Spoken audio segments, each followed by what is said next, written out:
Hi friends, welcome to our channel. ఈ సీరియల్లో ఏం జరగబోతుందో ముందుగానే తెలుసుకుందాం.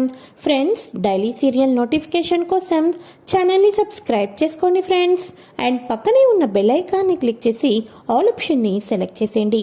ఇక మనీషా వచ్చి అరవిందతో, ఆంటీ, ఈ ఇంట్లో నా గురించి ఆలోచించే వాళ్ళు ఎవరైనా ఉన్నారా? ఉన్నారు అంటే ఒకప్పుడు మా మామ్ ఉండేది. మా మామ్ చనిపోయింది. మీకు ఆ విషయం తెలుసు. నన్ను ఒంటరిగానే వదిలేస్తారా? లేకపోతే మిత్రకి ఇచ్చి పెళ్లి చేసేదేమైనా ఉందా? మిత్రకు కూడా పెళ్లి చేసుకోవాలని ఉంటుంది. మీరు డిస్కషన్ అసలు చేయటం లేదు. మిత్ర తప్పకుండా నన్ను పెళ్లి చేసుకుంటాడు. మీరు మాట్లాడండి ఆంటీ, పెళ్లికి ఒప్పించండి ఆంటీ అని చెప్పేసి మనీషా అరవిందతో అంటూ ఉంటుంది.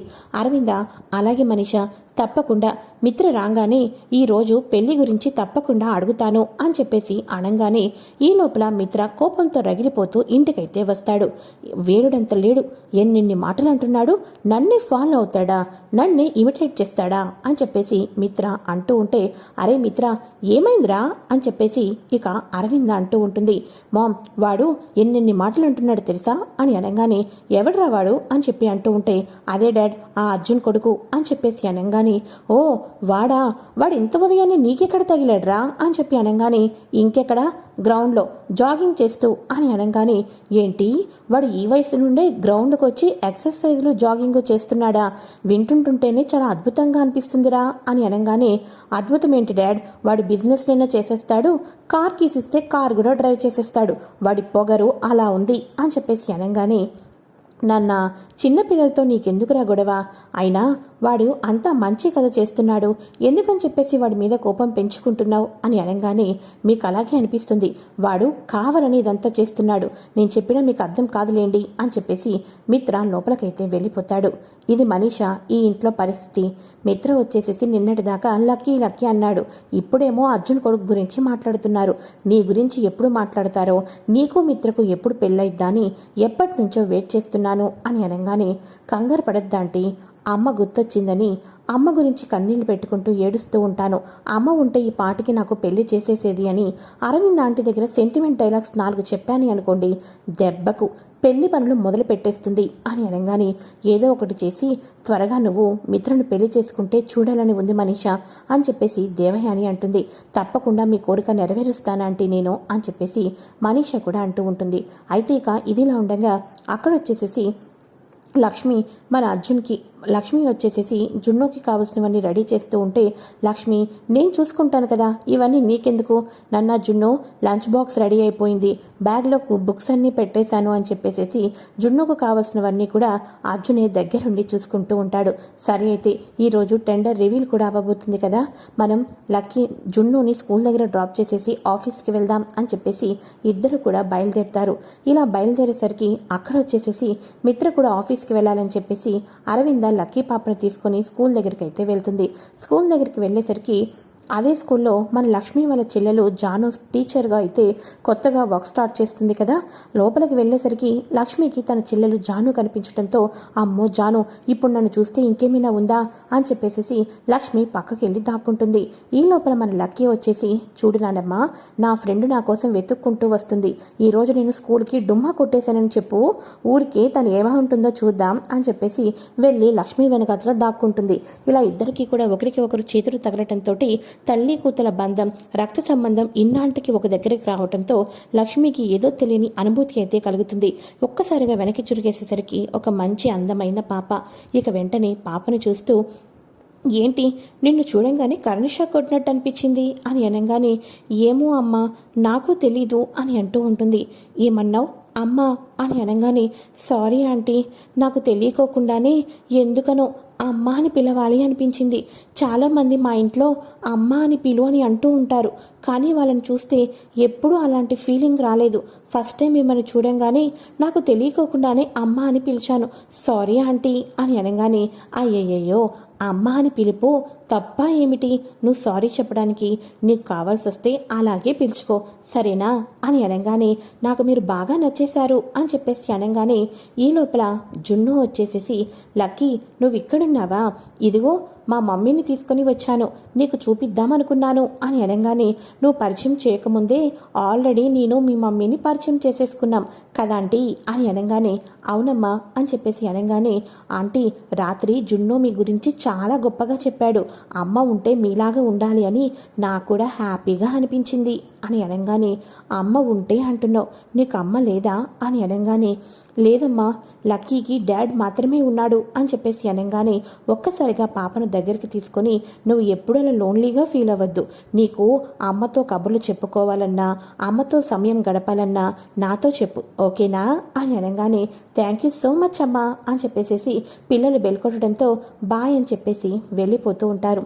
ఇంతలో అరవింద్ దగ్గరకు వచ్చి, బాయ్ నానమ్మ వెళ్తున్నాను అని చెప్పేసి అనగానే ఓకే అని చెప్పేసి వెళ్ళిపోతారు. అయితే అరవింద్ అటువైపు కారులో వెళ్ళిపోతుంది, అర్జున్తో పాటు లక్ష్మి కలిసి వెళ్ళిపోతుంది. ఈ రకంగా వీళ్ళందరూ కూడా టెండర్కి కొటేషన్స్ కోసం మిత్ర అటువైపు, అర్జున్ లక్ష్మి ఇటువైపు అయితే వెళ్ళిపోవటం అయితే జరుగుతుంది. అయితే ఇక ఇదిలా ఉండగా అరవింద ఇంటికి వచ్చినప్పటి నుంచి ఒకటే ఆలోచిస్తూ ఉంటుంది. ఏంటిది, మనీషాని చూస్తుంటుంటే పాపం అనిపిస్తుంది. తన తల్లి చావుకి ఈ ఇల్లే కారణమయ్యింది. నిజంగానే తన తల్లి ఉంటే ఈ పాటకి మనీషాకి పెళ్లి అయిపోయేది. మనీషా ఏమో పెళ్లి గురించి అడుగుతుంది, మిత్రని అడగాలి అని అడుగుతుంది. మిత్రను అడిగే ముందు అసలు మనీషాకి మిత్రకు ఇచ్చి పెళ్లి చేస్తే వాళ్ళ జీవితం ఎలా ఉంటుందో తెలుసుకోవటానికి అంటే దీక్షితుల గారి దగ్గరికి వెళ్లాల్సిందే. దీక్షితుల గారిని అడిగి మనీషాని పెళ్లి చేసుకుంటే మిత్ర బాగుంటాడా, చేస్తే పెళ్లి ఎప్పుడు చేయాలి కనుక్కుంటే ఒక పని అయిపోతుంది కదా అని చెప్పేసి అరవింద బయటకైతే వస్తుంది. ఈ లోపల భాస్కర్ అయితే వస్తాడు. గుడ్ మార్నింగ్ మేడం, ఈరోజు సైట్ విజిట్కి వెళ్దామని చెప్పేసి అన్నాం కదా, అక్కడ మీరు సైట్ విజిట్ చేయాల్సి ఉంది, అక్కడ సైన్ కూడా కొన్ని డాక్యుమెంట్స్ మీద చేయాల్సి వస్తుంది. నిన్నే సార్ ఈరోజు మేడం వస్తారు, ఫైనలైజ్ చేస్తారు అని చెప్పారు అని అనగానే, అవును కదా భాస్కర్, ఈ రోజుతోటి ఆ సైట్ లాస్ట్ డే అయిపోతుంది, ఇప్పుడు నేను అర్జెంట్ పని మీద బయటకు వెళ్తున్నాను అని అనగానే, సరే మేడం అర్జెంట్ పని మధ్యదారిలోనే అంటున్నారు కదా, ఆ పని అయిపోయిన తర్వాత సైట్ విజిట్కి వెళ్దాం అని అనగానే, అలాగే భాస్కర్ పద వెళ్దాం అని చెప్పేసి ఇద్దరు కూడా గుడి దగ్గరికి అయితే వెళ్తారు. ఇక అక్కడ మన అరవింద దీక్షితులు గారిని కలుస్తుంది. నమస్కారం దీక్షితులు గారు అని అనగానే, నమస్కారం అరవింద, కొడుకుకి పెళ్లి చేయాలనుకుంటున్నావా అని అనగానే, అంటే అది దీక్షితులు గారు, మనీషా ఇక ఎప్పటి నుంచో మిత్రను పెళ్లి చేసుకోవాలనుకుంటుంది. ఇక లక్ష్మి చనిపోయిన తర్వాత మనీషా పూర్తిగా మిత్రనే నమ్మకంగా మిత్రనే భర్తగా అనుకుంటూ ఉంది. వాళ్ళిద్దరి జాతకం ఎలా ఉంది, మనీషా మిత్రని పెళ్లి చేసుకుంటే నా మిత్ర లైఫ్ లాంగ్ హ్యాపీగా ఉంటాడా లేదా అని మీ నుంచి తెలుసుకుందామని ఆశిస్తున్నాను అని చెప్పేసి అనగానే, ఆ పేపర్స్ని ఇక మొత్తాన్ని అయితే జాతకం పేపర్స్ని చూస్తారు.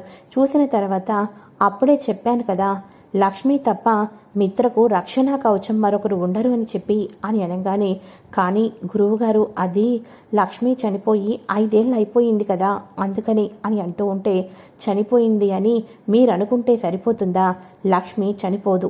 ఎందుకు అంటే చనిపోయిన వాళ్లకు అండగా తాను నిలబడి ప్రాణాలు పోస్తుంది తప్ప తనకి చావు లేదు అని చెప్పేసి అనగానే, మీరు చెప్పారు స్వామి, నాకు అనుమానం వచ్చింది, కానీ 5 ఏళ్ళలో లక్ష్మి బ్రతికి ఉంటే తప్పకుండా వచ్చేది కదా, ఇదంతా మా నమ్మకము లేకపోతే మా మనసు గాయపడకుండా మీరు బ్రతికి ఉందని చెప్తున్నారో నాకు అంతా ఒక డైనమాలో పడిపోతున్నాను అని అనగానే, చూడు ఇప్పుడు నువ్వు కంగారు పడి మిత్రకు మరో పెళ్లి చేశావు అంటే మిత్రకు భార్యలో వచ్చినవన్నీ పూర్తిగా తొలగిపోతాయి, తద్వారా మిత్ర గండాలు పాలే అవకాశాలు ఉన్నాయి. లక్ష్మి జాతకం ప్రకారం, మిత్ర జాతకం ప్రకారం వాళ్ళిద్దరూ భార్యాభర్తలే. మిత్ర జాతకం ఇంకా మారలేదు అని అంటే దానికి అర్థం మిత్రకు భార్యగా లక్ష్మి ఎక్కడో చోట ఉండుంటుంది. తన భర్త ఆరోగ్యంగా, తన అత్తింటి కుటుంబం సంతోషంగా ఆనందంగా ఉండాలి అని ఎక్కడో లక్ష్మి దేవుడికి మొక్కుకునే ఉండుంటుంది. అందుకని మిత్ర జాతకంలో ఇంకా మంచిగానే ఉంది. అదే లక్ష్మి చనిపోయి ఉంటే మిత్ర జాతకంలో అస్తవ్యస్తాలు కనిపించేవి, మరో పెళ్లి అనేది కూడా కనిపించేది. నువ్వు కాలానికి అతీతంగా మనీషాని ఇచ్చి పెళ్లి చేయాలి అనుకున్నా ఇక మిత్ర జాతకంలో పూర్తిగా అన్ని పతనమైపోయే ఛాన్సెస్ ఎక్కువ కనిపిస్తూ ఉంటాయి. అంతేకాదు అరవింద, ఇప్పుడు నువ్వు జాగ్రత్త పడాలి. అందుకంటే మిత్రను ఏ సమయంలో అయినా సరే మనీషా ఏదో రకంగా తను పెళ్లి చేసుకునే అవకాశాలు కనిపిస్తున్నాయి. కాబట్టి మనీషాని మీరు కంట్రోల్లో పెట్టుకుంటే మిత్ర కొంతకాలం సంతోషంగా ఉంటాడు. లక్ష్మికి ఎక్కడని వెతకాలి స్వామి? నా కోడలు బ్రతికే ఉందని చెప్తున్నారు. నా కోడలు బ్రతికే ఉంటే అంతకు మించిన సంతోషం నాకేముంటుంది? అలా అని నా కొడుకుని ఎంతకాలం ఒంటరిగా ఉంచాలో, నా కొడుకుని కోడల్ని వారిద్దరూ కలిసి ఉండటం నా కళ్ళతో నేను చూస్తాను అంటారా అని అనగానే, తప్పకుండా చూస్తావు అరవింద, తప్పకుండా చూస్తావు. దేవుడు వాళ్ళిద్దరినీ కలపటం కోసం ఒక కొత్త బంధాన్ని ఏర్పాటు చేశారు. తల్లి పేగుబంధం. ఆ పేగుబంధమే తల్లిదండ్రులను ఒకటి చేస్తుంది అని చెప్పేసి అనగానే, ఏమిటి స్వామి మీరు చెప్తున్నారు? నాకేమీ అర్థం కావటం లేదు అని అనగానే, నీకు అర్థమయ్యే రోజు అతి దగ్గరలోనే ఉంది. ఈ క్షణమో మరుక్షణమో నువ్వు నిజం తెలుసుకుంటావు అరవిందా, అప్పుడు నీకే పూర్తిగా అర్థమవుతుంది అని చెప్పేసి అనగానే, అలాగే స్వామి, మీరు చెప్పారంటే అందులో పూర్తిగా ఖచ్చితత్వం ఉంటుంది. నాకు తెలుసు. వస్తాను స్వామి, మనిషిని దూరం పెడతాను, తప్పకుండా దూరం పెడతాను అని చెప్పేసేసి, పద భాస్కర్ వెళ్దాం అని అనగానే, అమ్మగారు ఇలా అడుగుతున్నానని ఏమీ అనుకోవద్దు. నేను మిమ్మల్ని కలిసినప్పటి నుంచి చూస్తున్నాను. లక్ష్మీ మేడం గురించి చాలా గొప్పగా మాట్లాడుకుంటారు. మీ కోడల్ని మీరు ఎంతగానో ప్రేమిస్తున్నారు. కానీ తాను చనిపోయిందని చెప్పేసేసి ఇప్పుడు మరో పెళ్లి చేయటం కోసం ఇలా మాట్లాడుతూ ఉంటే తను బ్రతికే ఉండే అవకాశాలు ఉన్నాయని దీక్షితులు గారు చెప్తున్నారు. మీరు మీ కోడలు గురించి అంత గొప్పగా చెప్తున్నారు. ఆ మహాతల్లిని నేను చూడలేకపోయాను, పెళ్లికి రాలేకపోయాను, బిజినెస్లో అక్కడ బిజీగా ఉండటం మూలాన మీ ఫంక్షన్లకి ఎక్కడికి రాలేకపోయాను, మిత్రా సార్ వైఫ్ని చూడలేకపోయాను. ఒక అత్త కోడల్ని ఇంతగా పొగుడుతుంది అంటే, కోడలు చనిపోయిన తర్వాత కూడా తను మర్చిపోలేకపోతుందంటే ఆ మహాతల్లి ఎంత మంచిది అయితే మీరు ఈ రకంగా ఆలోచిస్తారు. ఒక్కసారి ఆ మహాతల్లి ఫోటో ఏమైనా ఉంటే చూపించండి అని భాస్కర్ అయితే అడుగుతూ ఉంటారు. ఇది నువ్వేమైనా పెద్ద కోరికవా భాస్కర్? నా కోడల్ని కదా చూపించమన్నావు. సరే అయితే చూపిస్తాను, ఒక్క నిమిషం ఆగు అని చెప్పేసేసి అరవింద వచ్చేసేసి మిత్ర లక్ష్మిని దిగిన కలిసి ఫోటోని అయితే తన ఫోన్లో ఉన్న ఫోటోని, ఇదిగో నా కోడలు తినే అని చెప్పేసి చూపించంగానే గుడిలో గంటలు గణగణ మోగుతూ ఉంటాయి. ఒక్కసారిగా గాలి గట్టిగా వీస్తూ ఉంటుంది. భాస్కర్ షాక్ అయిపోతాడు. ఇక వెంటనే, అమ్మగారు, లక్ష్మి మీ కోడలా?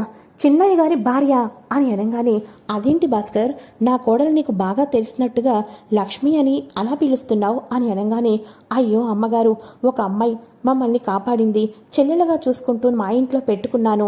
ఆ తర్వాత మీరు వచ్చింది ఆ అమ్మాయికి దగ్గరికి, మీరు శ్రీమంతం చేసింది ఎవరికో కాదు, మీ కోడలకే అని అనగానే, ఏంటి నీ చెల్లెలుగా నువ్వు నివాసం కల్పించింది నా కోడలుగా భాస్కర్ అని అనగానే, అవునమ్మగారు అవును అని అనగానే ఒక్కసారిగా అరవింద ఆనందానికి అవధులు ఉండవు. నా కోడలికి నా చేతుల మీద నేను స్వయంగా ఇక శ్రీమంతం చేశానా అని అనగానే, అమ్మగారు ఇంకొక విషయం మీరు మర్చిపోయారు.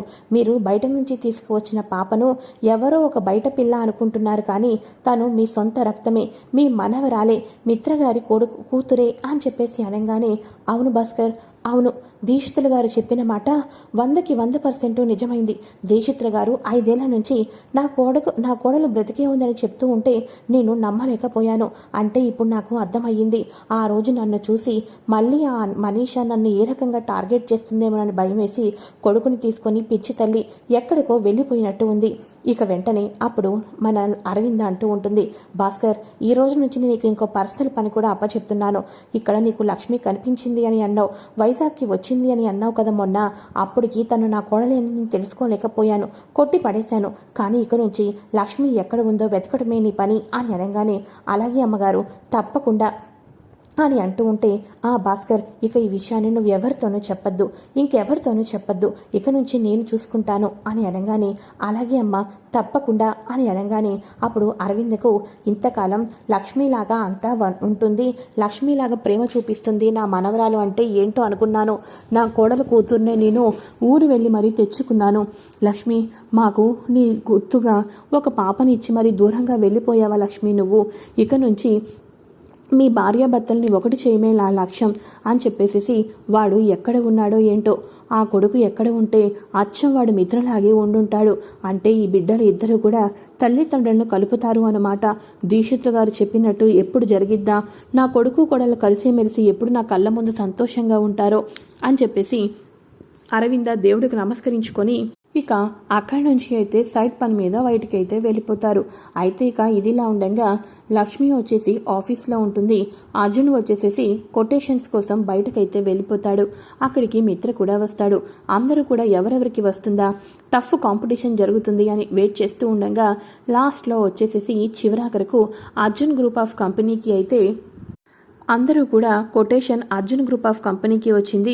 So tender Arjun group of కంపెనీకి దక్కింది. కొత్త ప్రాజెక్ట్తో మరికొంతగా బిజినెస్ రంగంలో దూసుకుపోతున్నారు. కంగ్రాచులేషన్స్ అర్జున్ గారు, కంగ్రాచులేషన్స్ అర్జున్ గారు అని చెప్పేసి అంటూ ఉంటే అయ్యయ్యో ఇదంతా కూడా నా ఒక్కడి కష్టమే కాదు, యాక్చువల్గా ఇది మా మేడం లక్ష్మి కష్టం కూడా. మా మేడం లక్ష్మి చేయటం మూలన లక్ష్మి ఇదంతా కూడా నాకు రెడీ చేసి ఇవ్వటం ద్వారానే ఇంత ఈజీగా నేను ఈ టెండర్ని గెలవగలిగాను అని చెప్పేసి అర్జున్ చెప్తూ ఉంటే, ఏంటి వీడి పెళ్లి చేసుకున్న అమ్మాయి పేరు కూడా లక్ష్మిని అనుకుంటా, ఏ పేరైతే వినకూడదు అనుకుంటున్నానో ఆ పేరే వింటున్నాను అని చెప్పేసి ఫస్ట్ టైం ఈ వైజాగ్లో టెండర్ని ఓడిపోయాను నేను. అయినా తిన భార్య ఎంత తెలివిగా ఆలోచించిందో, మా నందన్ యొక్క గ్రూప్ ఆఫ్ కంపెనీ యొక్క బిజినెస్లను పూర్తిగా దగ్గరుండి చదివినట్టు ఎదుట వాళ్ళ ఎత్తులకు పై ఎత్తులు ఎలా వేయాలా అన్నది రెడీ చేసి మరీ నెంబర్ 1 కొటేషన్ రెడీ చేసింది అంటే ఆ అమ్మాయి ఎవరో చాలా తెలివైంది. అందుకని అనుకుంటా వాడి కొడుకు కూడా అంత పొగరొచ్చింది అని చెప్పేసి మిత్ర కోపంతో అక్కడి నుంచి వెళ్ళిపోవటం అయితే జరుగుతుంది. ఇది ఫ్రెండ్స్ లేటెస్ట్ ఎపిసోడ్ అయితే ఈ రకంగా అరవింద తన కోడలు బ్రతికే ఉందని, ఇంట్లో ఉన్న మనవరాలు తన సొంత మనవరాలు అని అయితే తెలుసుకుంటుంది. ఆ తర్వాత ఇక స్కూల్లోకి వెళ్ళటం మొదలు పెడతారు. స్కూల్లో మరికొన్ని రోజుల్లో పేరెంట్స్ మీటింగ్ అయితే పెడతారు. పేరెంట్స్ మీటింగ్ రోజు లక్కీకి వచ్చేసేసి డాడ్గా మిత్ర, మన జున్నుకు వచ్చేసేసి లక్ష్మి అయితే స్కూల్లో అడుగు పెడతారు. మరి స్కూల్లో అడుగు పెట్టిన తర్వాత లక్ష్మీ మిత్రలు ఇద్దరు ఎదురు పడతారా, లేకపోతే తన అక్కని చూసేసి జాను ఆనందంతో గెంతుతుందా, ఏం జరగబోతుందో కూడా ముందుగా తెలుసుకోవాలి అనుకుంటే ఫ్రెండ్స్ తప్పకుండా ఛానల్ని సబ్స్క్రైబ్ చేసుకొని